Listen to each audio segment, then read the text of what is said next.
There is no better place to live than the United States of America, period. Freedom of speech and freedom of religion, oh yeah, that's it. We're a nation of a mixed group, a melting pot. A lot of opportunities here. Happy birthday to you. Happy birthday to you. Happy birthday, dear Dante. Happy birthday to you.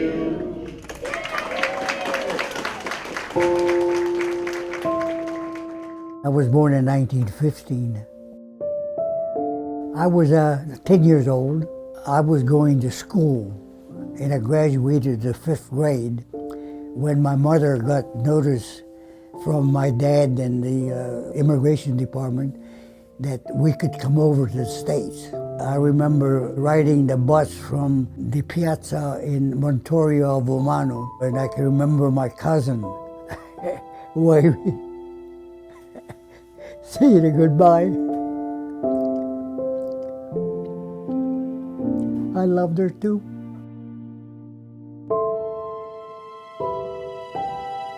I guess I was sad, but I was happy to get away because of the fascist party.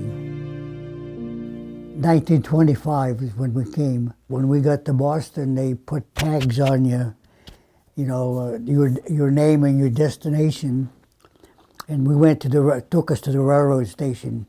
Mom took my brother and I aside. She said, "You two are now Americans, period." The Boston Railroad Station is where I ate my first American food, hot dogs with sauerkraut and ketchup. That was welcome to America. So the next day, my two uncles, Giovanni and Antonio, took me down to the only department store in Bolivar, and I got knickers, I got a shirt, an American ball cap. I remember that. So I got acclimated real fast, and I became Americans real fast. Then I met Lida in the 6th grade. I cut Lida's eye, and so I used to see her quite often at school, and then I used to go out when I had English problems. I had a tough time with English for a while. We got to know each other, we got married, and she passed away. She taught me to be an American. I can't talk about her.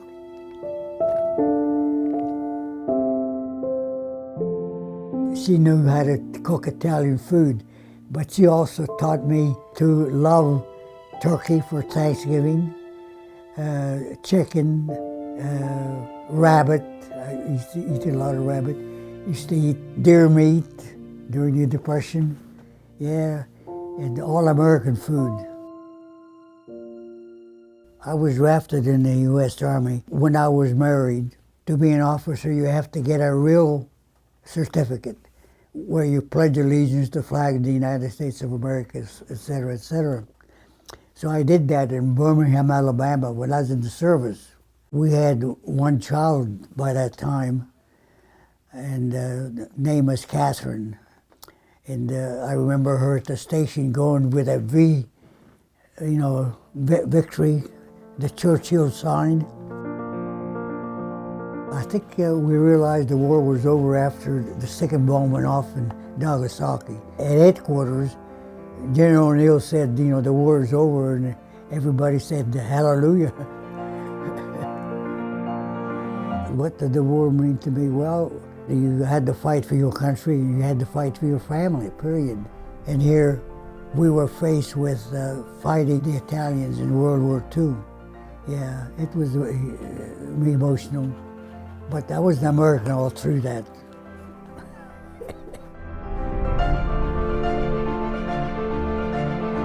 What am I proud of? Being an American. I'm all American. Yeah, I'm all American.